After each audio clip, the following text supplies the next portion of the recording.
Baik, Assalamualaikum warahmatullahi wabarakatuh. Selamat siang, salam sejahtera untuk kita semua. Nah, pada hari ini kita akan mulai perkuliahan kita dengan judul dengan tema keinginan, kebutuhan, dan permintaan. Nah, langsung saja ya. Jadi saya share bahannya dulu.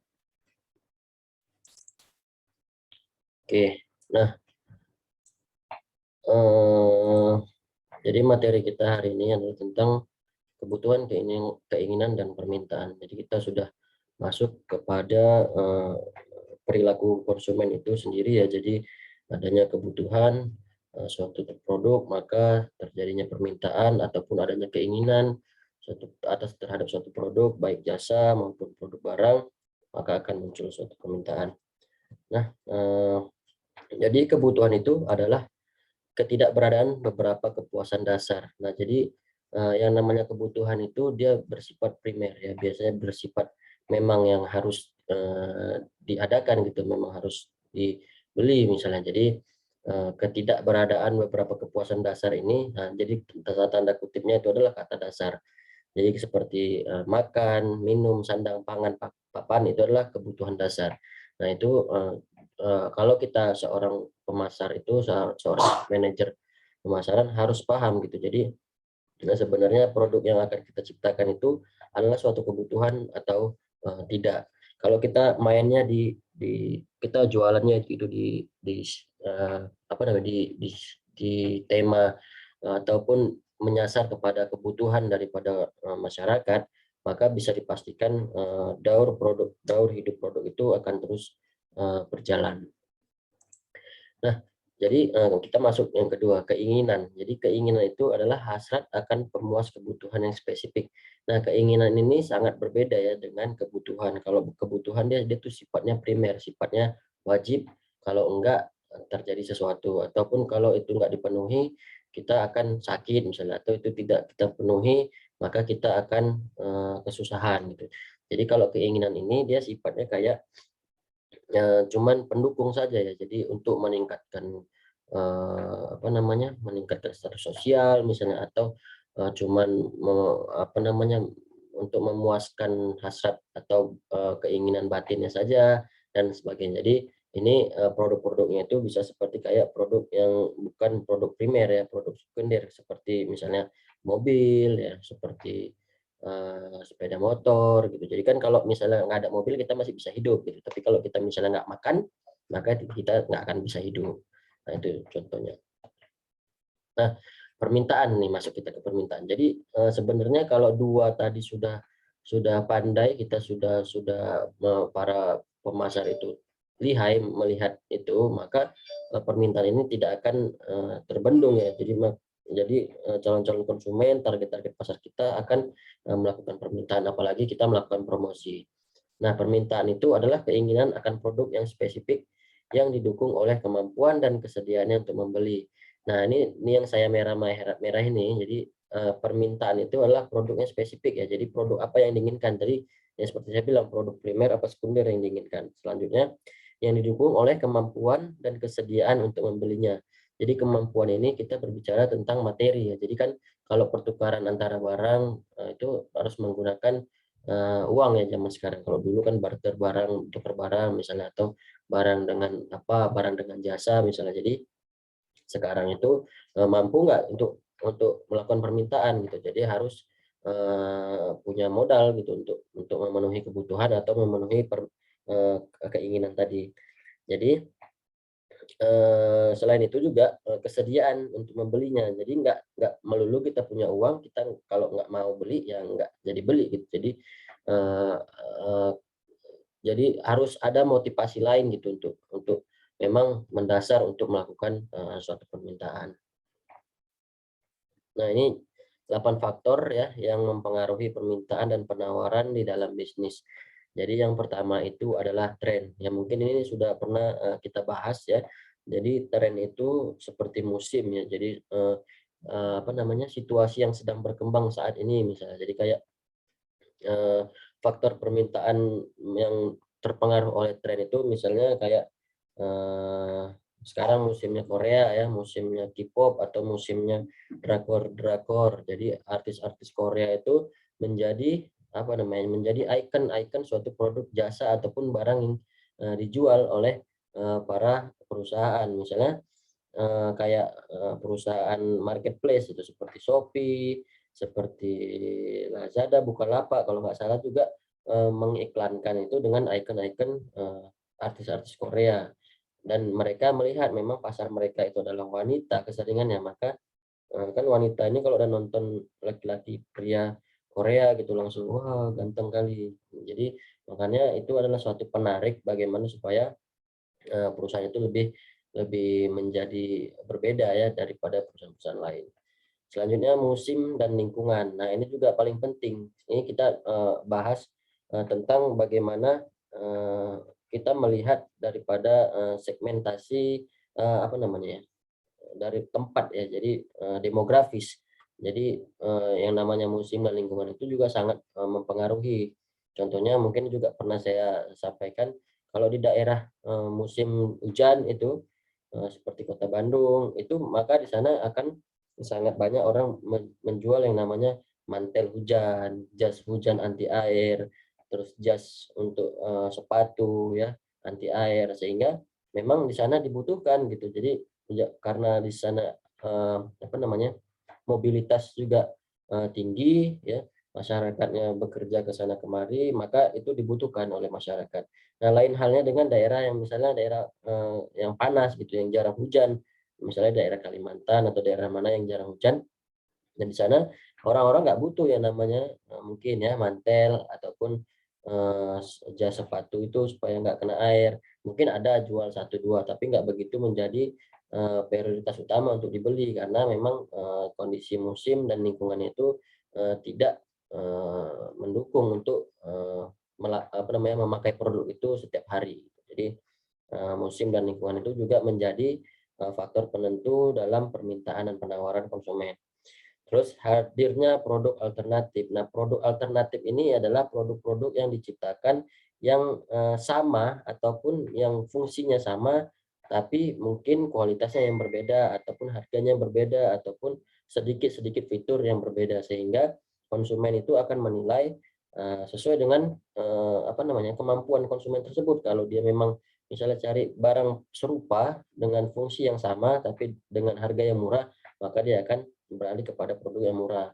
Tapi kalau dia produk alternatifnya itu lebih kepada menonjolkan kualitas, menonjolkan fungsinya lebih, menonjolkan nilai-nilai lainnya, sedangkan produk yang sudah ada itu berkualitas biasa-biasa aja, walaupun dengan harga murah, maka orang akan beralih kepada produk alternatif yang berkualitas tadi.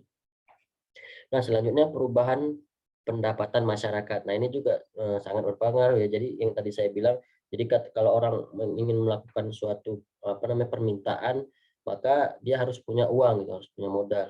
Karena zaman sekarang itu memang alat tukar yang paling sering digunakan adalah uang. Jadi pendapatan masyarakat di suatu lingkungan juga sangat berpengaruh. Jadi jangan kita menjual suatu produk di suatu lingkungan yang UMR-nya rendah dengan harga yang mahal, misalnya barang sembako misalnya kita jualnya mahal gitu pasti nggak sulit untuk laku, sedangkan mungkin pesaing-pesaing kita menjualnya dengan menyesuaikan dengan pendapatan di masyarakat sekitar.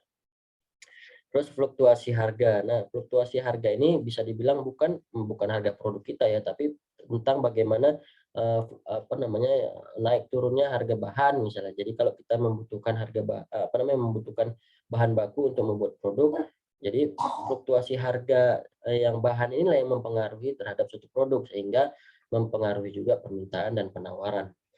Selanjutnya perkembangan teknologi ya ini juga sudah sangat pasti ya zaman sekarang itu. Maka dengan adanya teknologi orang-orang itu sudah lebih selektif ya untuk melakukan yang namanya pengopsian terhadap apa namanya terhadap produk-produk yang akan dibelinya. Jadi sebelum dia melakukan permintaan dan penawaran, maka dia harus melakukan yang namanya seleksi atas produk yang diinginkan dengan menggunakan teknologi yang ada seperti sekarang ini, handphone ya, gadget yang sudah sangat canggih yang bisa melihat testimoni, melihat rating, melihat bintang, melihat track record dari perusahaan dan lain-lain, sehingga perkembangan teknologi ini juga sangat mempengaruhi dalam permintaan dan penawaran. Selanjutnya peraturan pemerintah. Nah, ini juga sangat berpengaruh ya, karena ini mau nggak mau harus mau ya, perusahaan-perusahaan itu harus beradaptasi dengan adanya peraturan pemerintah. Misalnya pemerintah itu memberlakukan suatu larangan ataupun anjuran ataupun memang aturan baku yang harus dilaksanakan, sehingga ya mau nggak mau misalnya konsumen, permintaan dan penawaran itu berpengaruh. Misalnya kemarin waktu masa Covid gitu ya. Jadi stok BBM ataupun stok ya bahan bakar minyak di pom bensin itu kan dibatasi gitu, karena rendahnya mobilitas di masyarakat karena adanya PPKM. Nah, sekarang udah dilonggarkan PPKM. Nah, maka Pertamina selaku BUMN yang memang dari pemerintah harusnya melakukan penyesuaian gitu. Jangan sampai orang itu sudah melakukan permintaan yang membludak tapi stok barangnya itu nggak ada. Jadi seperti itu. Selanjutnya perkembangan populasi. Jadi ini juga ya mempengaruhi, di mana kalau populasi besar ya itu akan sangat mempengaruhi terhadap permintaan. Jadi kalau kita pernah belajar aljabar, jadi peluang yang didapatkan itu apabila semakin banyak peluang yang makin banyak peluang-peluang yang bisa didapatkan, maka peluang-peluang muncul yang akan terjadi itu akan semakin tinggi. Jadi perkembangan populasi ini kalau misalnya orang-orang makin banyak gitu, jadi kemungkinan orang-orang akan beli di suatu produk itu akan juga meningkat, karena dengan banyaknya atau dengan berbagai macamnya heterogen masyarakat luas ya, maka pasti juga akan meningkatkan permintaan dan penawaran. Oke, nah ini jadi ini tadi sudah saya jelaskan ya. Jadi tren ketika K-pop menjadi tren, maka permintaan terhadap merchandise berbau K-pop juga akan meningkat. Jadi kalau K-pop itu biasanya macam mana? Yang pakaiannya yang kayak gini, sepatunya kayak gini. Nah, itu pasti akan meningkat, apalagi dia dipakai sama artis Korea ini, orang akan ikuti gitu. Biasanya yang kalau yang kayak gini kaum-kaum hawa gitu ya keseringannya. Tapi kalau ada yang laki-laki juga ya mungkin ya itulah memang kesukaannya ya. Terus musim dan lingkungan. Nah, ini seperti saya bilang tadi nih, ini contohnya ya. Ada ilustrasi gambar di sini. Jadi pebisnis itu harus jeli untuk bisa memahami apa yang ada di lingkungannya dan bagaimana musim juga mempengaruhi permintaan dan penawaran produk. Jangan sampai menjual produk di tempat yang bukan seharusnya atau pada musim yang tidak semestinya. Ini seperti saya bilang tadi ya, mengenai jas hujan tadi. Jadi nggak bisa kita jual barang yang memang nggak dibutuhkan. Jadi kayak misalnya nih ilustrasi gambar yang di samping ini. Kalau seperti jaket seperti ini, terus ada kuplu, sarung tangan, itu pasti dijualnya di daerah musim dingin. Kalau jualnya di daerah musim panas, itu nggak akan laku, karena orang nggak butuh gitu. Nah, ini terus ya hadirnya produk alternatif ini juga sudah saya jelaskan. Jadi hadir produk alternatif mengakibatkan adanya kompetisi ya. Jadi produk-produk pesaing itu macam mana supaya fungsinya sama tapi memiliki value yang berbeda atau memiliki nilai tambah yang berbeda. Jadi mengakibatkan adanya kompetisi antara produk alternatif dengan produk yang sudah ada. Ini seperti yang sudah saya jelaskan tadi ya. Terus perubahan pendapatan. Nah, ini yang berhubungan dengan uang ya. Jadi jika seorang gaji meningkat setiap tahun, daya beli juga akan meningkat otomatis. Barang atau jasa yang dibelinya juga berbeda, begitu juga sebaliknya. Maka kita nggak heran gitu. Jadi kalau kita melihat pegawai-pegawai BUMN itu misalnya, atau pegawai-pegawai yang gajinya rate-nya di atas 7 juta ke atas, barang-barang yang dibelinya itu berbeda dengan orang-orang yang gajinya cuma UMR 1 juta atau 2.500.000. Jadi dengan adanya kelebihan pendapatannya, maka seleranya juga akan semakin tinggi. Nah, ini juga akan sangat berpengaruh terhadap permintaan suatu produk. Nah, ini fluktuasi harga juga saya jelaskan tadi ya. Perubahan harga ini sangat mempengaruhi besar kecilnya penawaran. Jadi dengan adanya fluktuasi harga ini nggak melulu tentang harga produk, tapi harga bahan itu juga sangat mempengaruhi, atau harga saham ya, harga sahamnya juga sangat mempengaruhi, ataupun harga yang ditentukan atau misalnya oleh pemerintah gitu. Jadi harga itu nggak boleh harga segini, atau nanti minggu depan harganya jadi meningkat seperti ini. Jadi terus fluktuasi harga ini juga dipengaruhi oleh seperti misalnya nelayan gitu. Dia kalau misalnya air pasang itu nggak akan melaut, maka dapat dipastikan apa namanya, ikan-ikan itu dijual akan mahal di pasar. Jadi ngukurnya gampang, kalau ikan mahal karena apa? Nah, udah tahu pasti nelayan nggak bisa melaut, pasti karena ombak tinggi atau lagi pasang atau lagi cuaca buruk. Tapi kalau udah ikan katanya murah, itu pasti udah nelayan udah turun tuh ke laut. Banyak juga tangkapan ikannya jadi seperti itu. Terus perkembangan teknologi ini juga udah saya jelaskan ya. Jadi semakin memudahkan pada pembeli, maka semakin besar memungkinkan mereka membeli. Jadi bukan hanya tentang bagaimana cara menyeleksi ya dengan menggunakan teknologi, tapi dengan banyaknya fungsi fitur-fitur yang ada di gadget, bisa bisa share video, bisa share foto, bisa buat caption, bisa membuat iklan-iklan yang menarik gitu ya. Jadi akan meningkatkan permintaan dan penawaran. Peraturan pemerintah, misalnya larangan ekspor produk tertentu atau peraturan mengenai pajak, rekrutan pegawai, investasi dan semacamnya. Jadi kayak yang paling sering itu mungkin pengenaan atas pajak, atas pajak. Jadi harga itu juga dipengaruhi dengan adanya pajak. Kalau misalnya suatu lembaga pemerintahan ingin melakukan pengadaan suatu barang gitu, karena dia menggunakan apa namanya ya, apa namanya, kontraktor, menggunakan kontraktor, maka pajak kontraktor itu harus disediakan dulu berapa persennya gitu. Jadi itu harga akan meningkat dan itu mungkin menjadi pertimbangan perusahaan untuk melakukan permintaan atau penawaran karena apapun baik perusahaan ataupun konsumen langsung itu pasti mempunyai budget tersendiri atas produk yang akan dibelinya.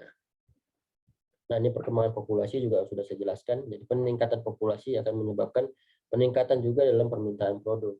Jadi dengan berbagai macam orang, berbagai macam latar belakang, berbagai macam suku budaya, kebiasaan, makin banyak di satu lingkungan, maka kemungkinan besar itu apa namanya, produk yang kita jual itu akan meningkat permintaannya. Jadi kalau kita jualan di tempat sunyi, ya udah otomatis susah untuk laku. Bahkan satu hari satu aja pun susah misalnya barang yang terjual. Nah, mungkin itu saja ya pembahasan kita pada hari ini. Mungkin jika ada yang ingin dipertanyakan ataupun ingin memberi tanggapan, silakan chat di kolom e-learning, maka nanti kita akan berdiskusi di kolom